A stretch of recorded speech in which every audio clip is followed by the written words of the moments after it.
ஹாய்ங்க.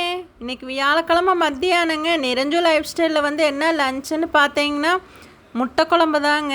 எங்கள் தர்ஷினி வந்து முட்டை குழம்பு கேட்டாங்க. எங்கள் நிரஞ்சனா காலையிலேயே சொல்லிட்டு ஸ்கூலுக்கு போயிட்டாளுங்க. இன்றைக்கி தட்டைப்பயிர் குழம்பு வைக்கலாம் தான் நினச்சேங்க. அதுக்குள்ளே எங்கள் தர்ஷினி இருந்துட்டு முட்டை குழம்பு வச்சு ரொம்ப நாள் ஆச்சுமா, முட்டை குழம்பு வைங்கம்மா அப்படின்னு சொல்லி சொன்னாங்க.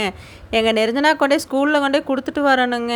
முட்டை குழம்பு வந்து எங்கள் அம்மா தாங்க வச்சாங்க. ஏன்னா நைட்டே சொல்லியிருந்தா நான் காலையில் நேரத்தில் எந்திரிச்சு வச்சுருப்பேங்க.